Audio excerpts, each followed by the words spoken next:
I'm William Cooper, and you're listening to The Hour of the Time. Folks, something is wrong in America, no doubt about it. There's a new religion appearing, many of you call it the New Age religion, and it appears to be the exact opposite of the Old Age religion, meaning the religion of the Jews and the Christians.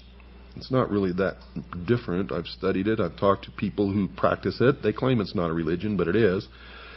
Christ has ceased to become a man, the Son of God, the actual manifestation of God in the flesh on earth, and has become the consciousness, the Christ consciousness.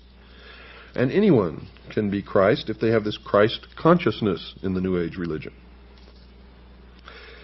Now, these are the two religions, the Christian religion and the Jewish religion, that set the United States on its course, because these religions taught that mankind had some basic human rights. They held that the family was the basic unit in all of the world. They believed in the right to private property. They believed in the unalienable, which is defined as being incapable of being surrendered, right to life. They held that each person had the right to worship their God, and they held that all had the right to freedom of association, as shall be so disclosed during this series. These positions were deemed to be self-evident by those who wrote the American Declaration of Independence and the Constitution, and became the cornerstones of the American civilization.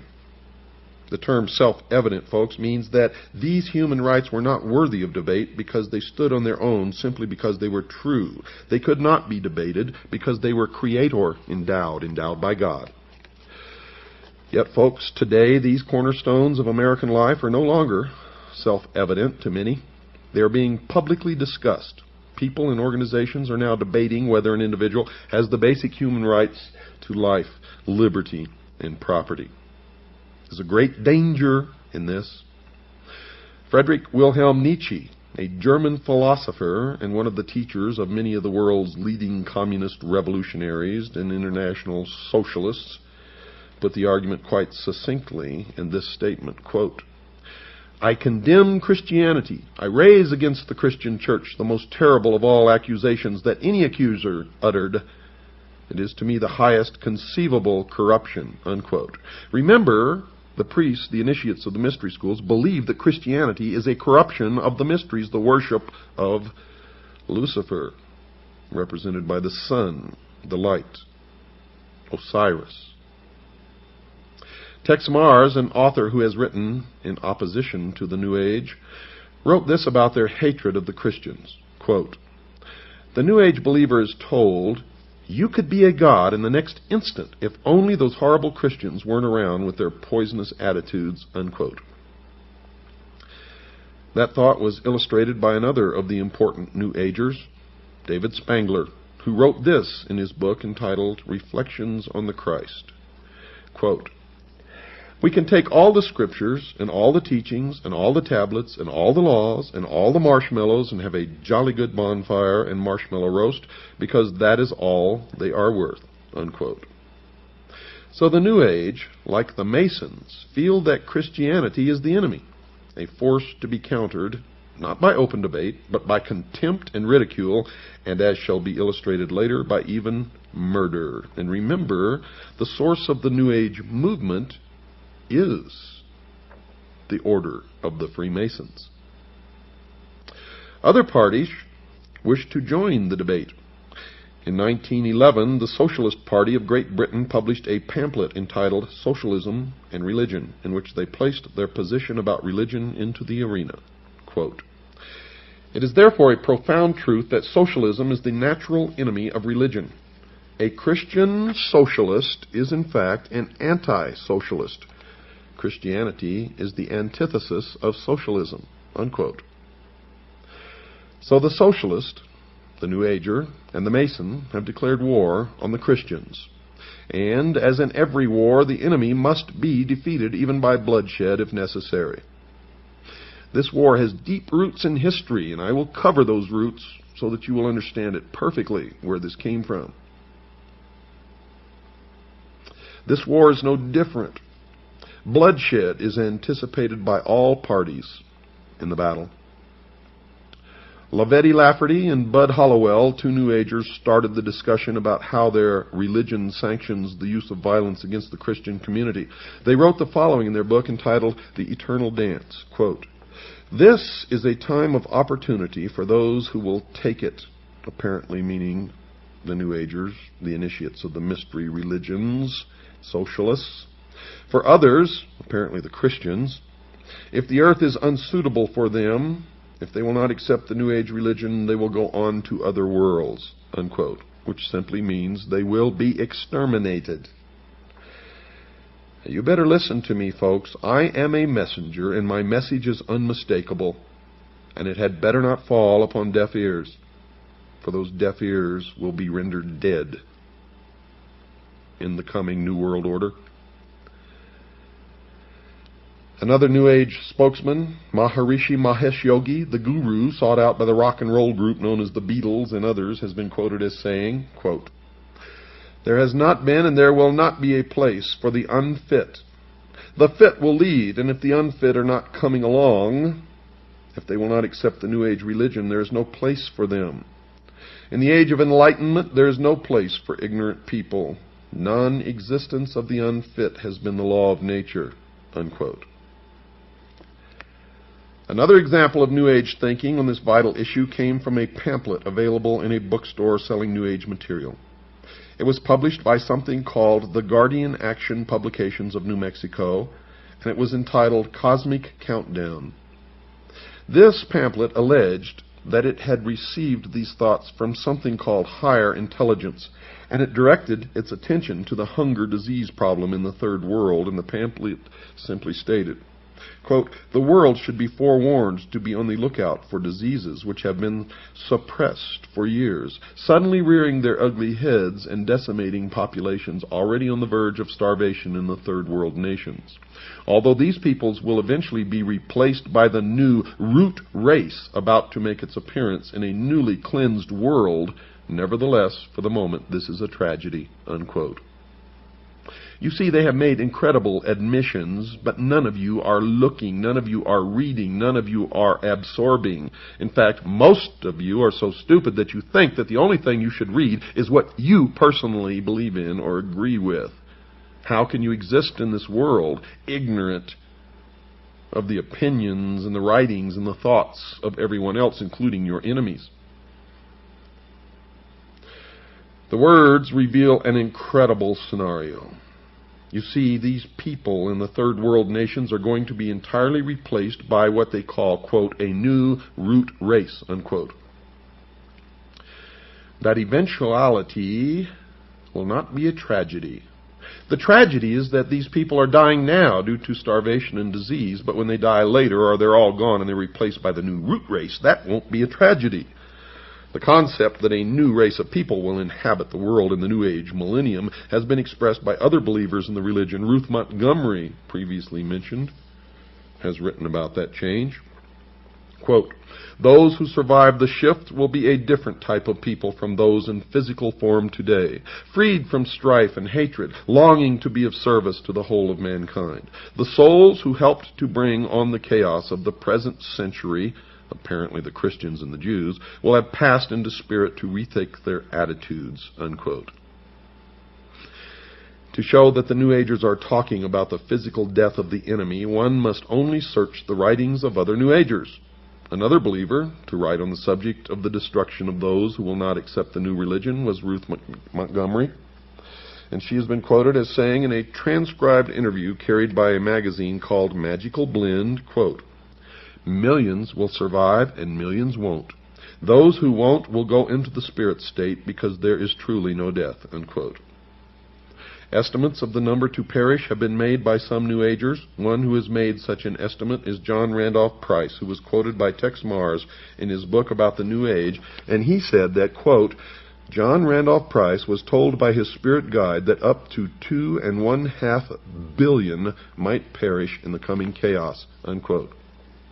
And we already know that the goal of the plan called Global 2000 is to deplete the population by 2 billion people by the year 2000. Now, that estimate is about half of the current world population, 2.5 billion. Another estimate of the number required to die because they will not accept the new religion was offered by the so-called Tibetan master, Dwal Kul, who has said in one of his channeling experiences that 1/3 of all humanity must die by the year 2000.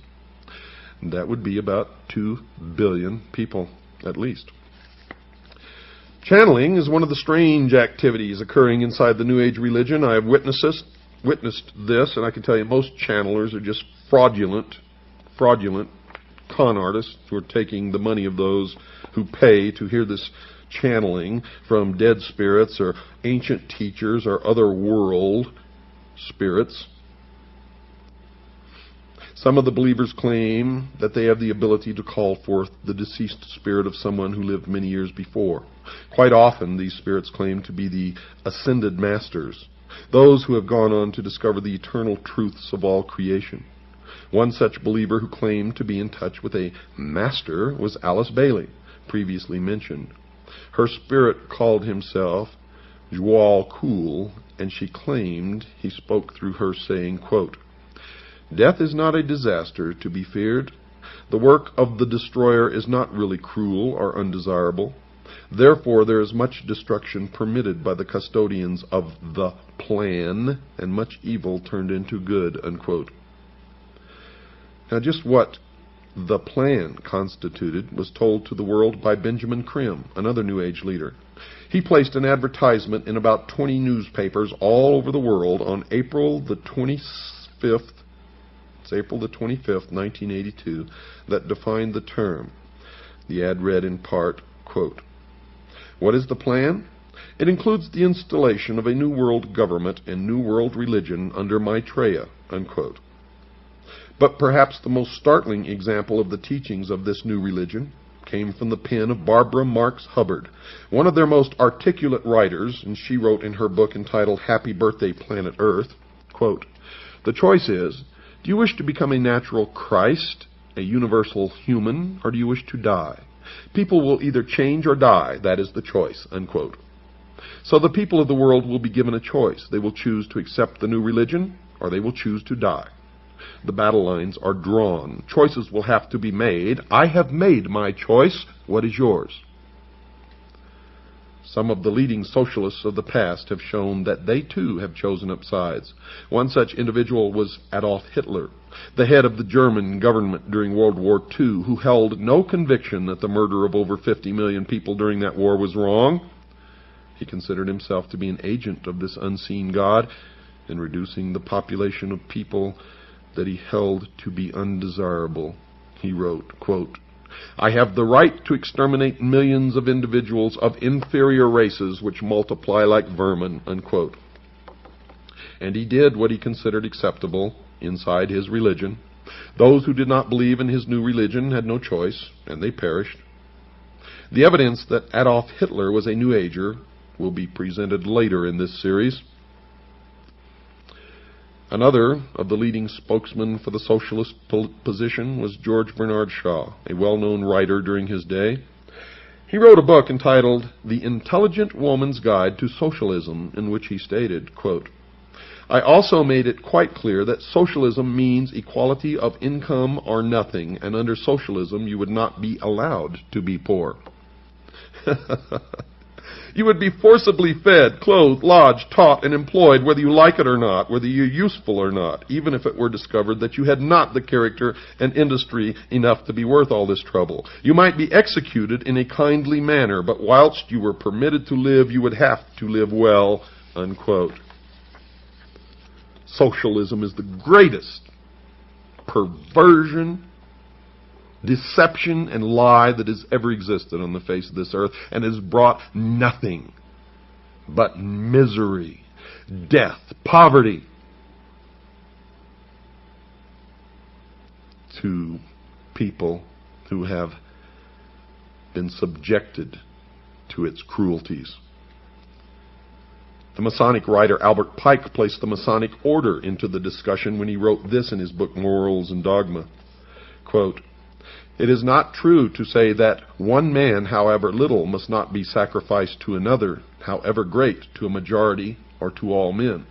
That is not only a fallacy, but a most dangerous one. Often one man and many men must be sacrificed to the ordinary sense of the term to the interest of the many.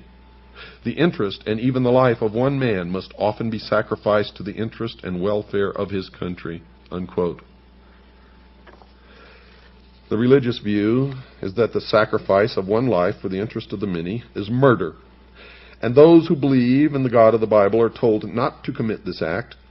The commandment against this practice is contained in Exodus 20, verse 13 of the Old Testament, and in Matthew 5, verse 21 in the New, and is simply expressed in these simple words, quote, "Thou shalt not kill," unquote.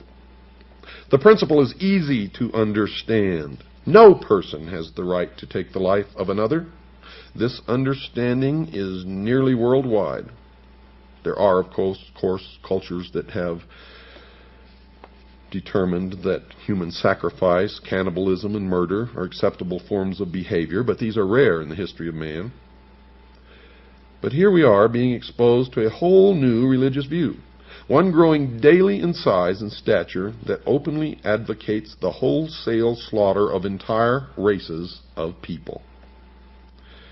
Adam Weishaupt, the founder of the Bavarian branch of the Illuminati, has also endorsed this new conviction that murder was not improper by including it in the initiation ceremony into the order.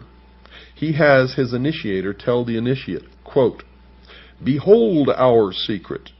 If in order to destroy all Christianity, all religion, we have pretended to have the sole true religion, remember that the end justifies the means, and that the wise ought to take all the means to do good which the wicked take to do evil." Unquote. The initiate was told that he may use whatever means, murder included, to achieve the goals of the association that he was joining, and that the major goal of the Illuminati was the destruction of all religion, including Christianity. That meant that if Christians physically stood in the way, they would be removed by simply murdering them. Weishaupt even went so far as to say that anyone not willing to take the life of another was unfit to join the Illuminati. He wrote the following in a letter to a fellow member in 1778, quote, "No man is fit for our order who is not ready to go to every length," unquote.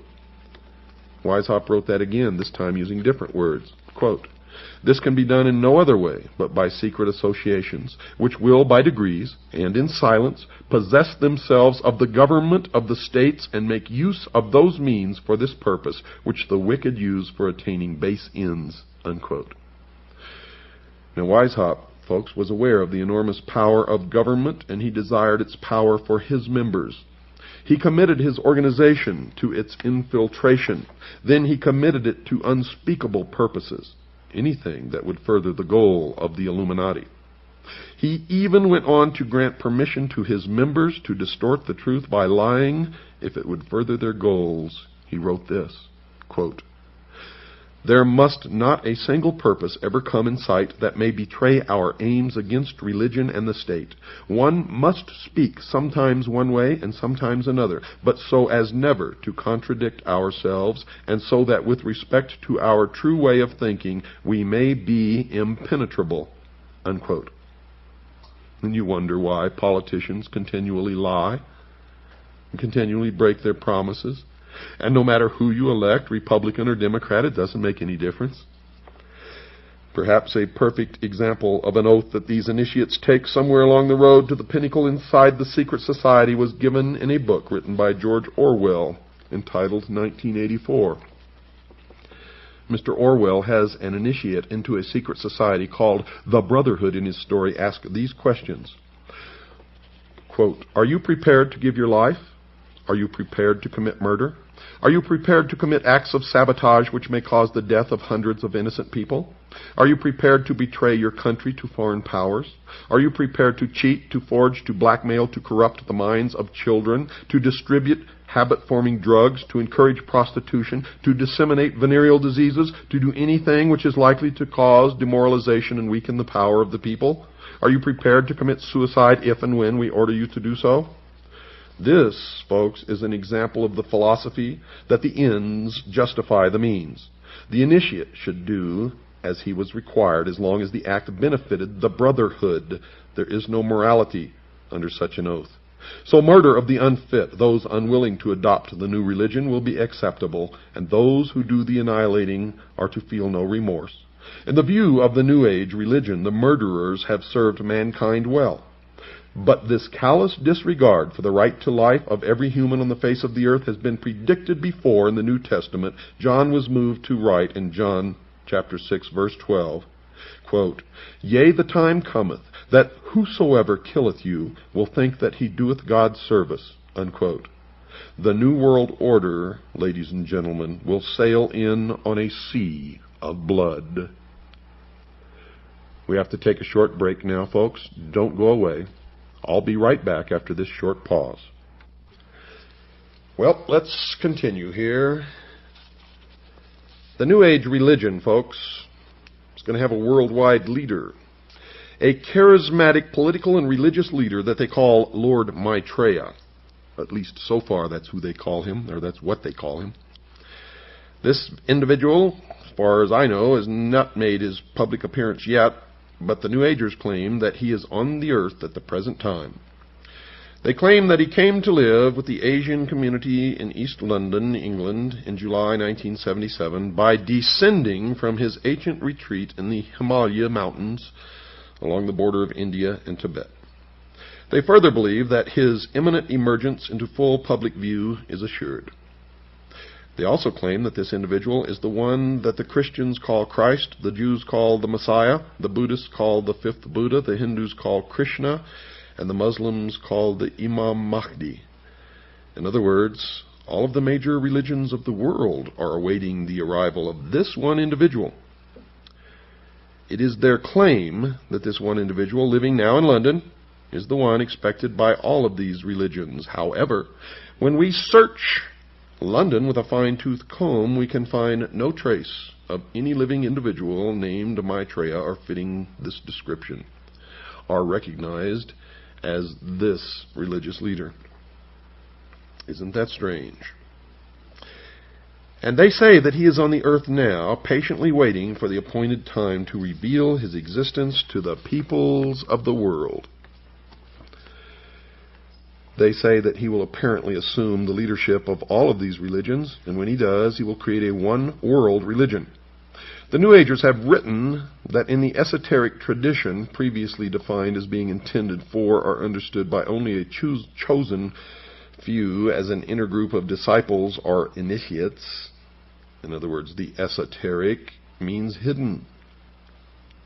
They claim that the word Christ is not the name of an individual, but the name of an office or function within the spiritual hierarchy of masters. They claim that the masters are a group of perfected men who have guided human evolution from behind the scenes for centuries, and they believe that this Lord Maitreya is that Christ. Now, Manly P. Hall has written of this individual by identifying him as, quote, "the way, the truth, and the life, which coming to every life redeems all who accept it," unquote. Tex Mars has quoted this individual as saying, quote, "My army is ready for battle, my masters of wisdom and myself at the head. That battle will be fought for the continuance of man on this earth. Rest assured that my army shall triumph," unquote. Well, it appears that the battle to be fought between the followers of Lord Maitreya and the rest of humanity is still in the future. But at least one of the participants has an army already prepared. How about you? One who claims to have seen the birth in a vision of someone who seems to fulfill the requirements of this Maitreya was astrologer Jean Dixon, Her major claim to being a prophet is her prediction, reportedly made before the event of the assassination of President John Kennedy in 1963. However, her credentials were dealt a serious blow in 1968 when she also prophesied that the Soviet Union would be the first to put a man on the moon. Another of her prophecies was that the Republican Party would be victorious in 1968. And it was with the election of Richard Nixon, a Republican. But she also predicted that within the following decade, 1970 to 1979, the two-party system, as we have known it, will vanish from the American scene. She further predicted that Richard M. Nixon had excellent vibrations for the good of America and would serve the country well. So you can see that she is a very accurate person from which to judge the course of the future. If you want to know the truth, folks, I am the most accurate prophet of future events in history. In history. Those who question her inability to correctly predict that America, not the Soviet Union, would become the first to place a man on the moon, and that the two-party system has not vanished from the scene, and that President Nixon apparently did not have good vibrations for this nation, and would later be removed from office by the event commonly referred to as Watergate, can only presume that she must have been given inside information about the assassination of President Kennedy. And that would account for her knowing, at least in that event, the true future. Secondly, one can only wonder why this non-prophet should be listened to about anything after her appalling record on prophecies, but there is reason to believe that she might have been asked to write an account of this vision of the important birth by the New Age religion, because they wanted the official imprimatur of someone commonly referred to as a prophet. In other words, folks, her prophecy might have been written to legitimize his claim to be a man-god, so that when this individual made his public appearance himself, the public would marvel at the fact that his birth had fulfilled a prophecy. But in any event, Ruth Montgomery wrote a book about her entitled The Gift of Prophecy, in which she wrote about the very revealing and intriguing vision that Jeane Dixon allegedly had. Quote, "The vision, which Jeane considers the most significant and soul-stirring of her life, occurred on February the 5th, 1962. She saw the brightest sun she had ever seen." Isn't it funny how that sun always pops into this stuff? Now remember that reference to the sun, folks. "Stepping out of the brightness were a pharaoh and Queen Nefertiti." Remember here that these two individuals were Egyptians. Now this will become significant later on. In fact, it's already significant if you've been listening to this show. The couple thrust forth a baby as if offering it to the entire world. Now another interpretation, because they sprang from the sun, could be that this is Osiris and Isis and the child is Horus, and that is exactly the esoteric, real interpretation, although Jeanie Dixon never said this. Jeane looked at the baby and then said, according to the author, quote, "I knew here is the beginning of wisdom," unquote. Remember what I told you? Osiris is the doctrine, Isis is the church, the child Horus is the body of illumined initiates. So what Ruth Montgomery wrote can be summarized as follows. A sun deity gives the world a child from Egypt who possesses enormous wisdom, and this event allegedly took place on February the 5th, 1962. The interpretation of these symbols have already been discussed and will continue to be discussed during this series, and the significance will be plain to all. Jeane then says, quote, "A child born somewhere in the Middle East shortly after 7 a.m. Eastern Standard Time on February the 5th, 1962, will revolutionize the world. Before the close of the century, he will bring together all mankind in one all-embracing faith." Mankind will begin to feel the great force of this man in the early 1980s, and during the subsequent 10 years, the world as we know it will be reshaped into one without wars and suffering. His power will grow greatly until 1999, and this year is extremely significant, as will also be discussed, at which time the peoples of this earth will probably discover the full meaning of the vision, unquote. So according to this vision, a child born on February the 5th, 1962, will grow up to bring a one-world religion onto the face of the earth, and his efforts will be successful in 1999. The New York Times newspaper, folks, ran 3 consecutive articles on the conjunction of 5 planets, the sun, the moon, and an invisible body, that astrologers call Ketu, starting on February the 4th, 1962. The first article stated that the various bodies moved into rough alignment in the constellation Capricorn at 7:05 a.m. New York Times. A Capricorn, remember, is the goat. In history, the goat was the goat of Mendes, or the ram. And the newspaper article also says that they would remain in that alignment until 7:17 a.m. New York time Monday. The goat of Mendes, the ram, is also another word or another name for Lucifer, Satan. However, the article went on to say that most of the people in India became alarmed because most astrologers were making predictions of disasters. There were a few astrologers who were predicting good for the world as a result of this alignment, but few Indians appeared to be paying them much heed. Now couple that with Gene Dixon's prediction that the child was born on February the 5th, 1962, midpoint in this alignment. And what do you get? They're going to great pains to prepare the world for something. Astronomers did not consider the event to be rare, however, and the article went on to report that the same configuration had occurred several times in the past. The last time being in April 1821, and then it occurred twice. The article reported that Dr. Kenneth L. Franklin of the Museum of Natural History, Hayden Planetarium in New York, had commented that year does not seem to be a year of any remembered disasters. He was then quoted as saying, "And that year isn't famous for anything, as far as I know." Dr. Franklin also commented on the body the astrologers call Ketu. He speculated that it may be some sort of astrological addition used to make everything come out right. He then added that he believed Ketu to be the invisible planet that is frequently taken into account in astrological reckonings, but that he had no idea how it was possible to keep track of something that no one could see, and as far as he knew, didn't even exist. The Times carried another article the next day, Monday, February the 5th, 1962, the date that this supposed child was born, and it repeated the concern of the Hindu astrologers.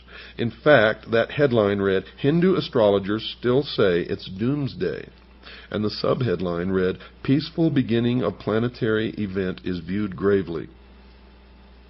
Now, the third article in the series ran on Tuesday, February 6th, 1962, and carried the headline, quote, "Doomsday in India, uneventful," unquote. The article reported that the Indian astrologers had predicted a variety of disasters, earthquakes, tidal waves, devastating fires, and warfare, to name but a few, but that none of these events had occurred. Furthermore, the article reported that Hindu priests had claimed that the reason nothing had happened was because their prayers to their God had been answered. But folks, none of these 3 articles mentioned the birth of anyone on these 3 days. Furthermore, none but a few astrologers had believed that something good was going to happen, and that only a few in India had even listened to them. Only Gene Dixon, another astrologer, had seen a vision of something beneficial, in this case the birth of a baby full of wisdom at about the midpoint of the 3-day affair. One can only wonder if once again she missed the mark and was involved in another error, or if she was intentionally made to set up the world to welcome someone named Lord Maitreya.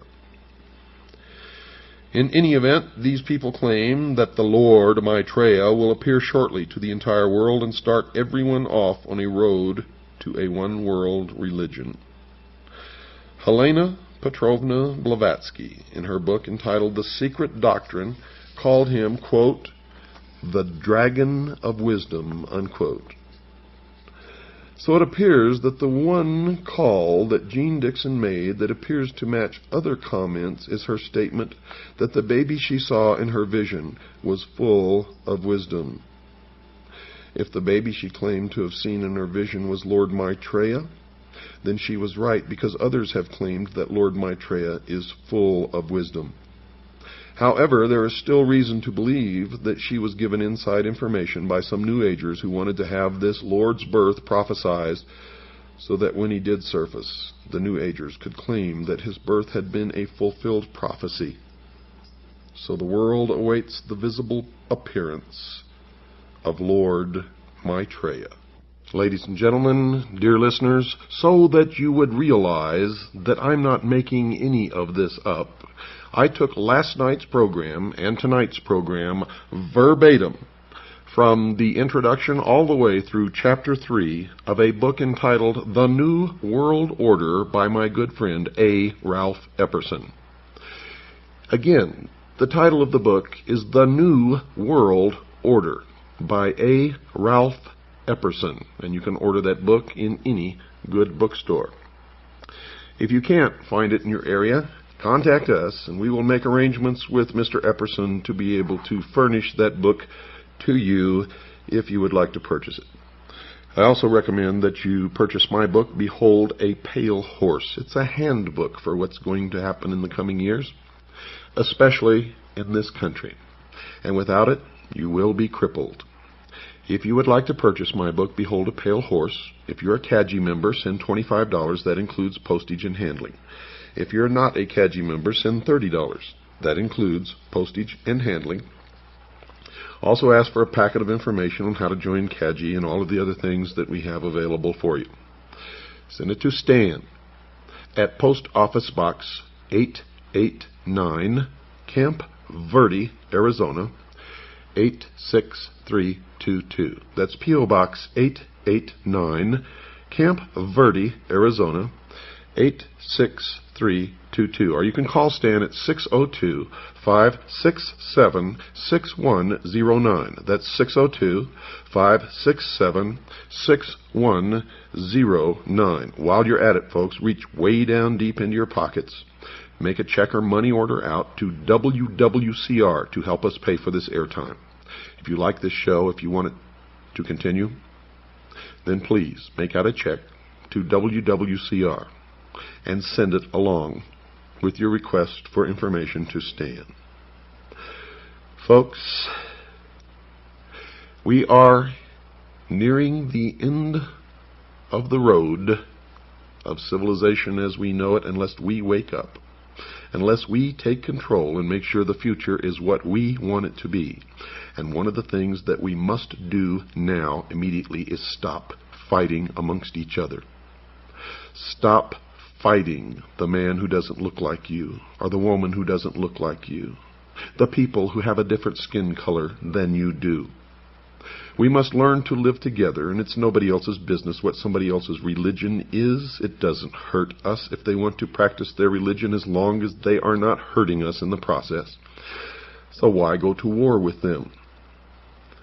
We are all brothers and sisters in this world, no matter who we are. Let's learn to live together and love each other. Good night, and God bless each and every one of you.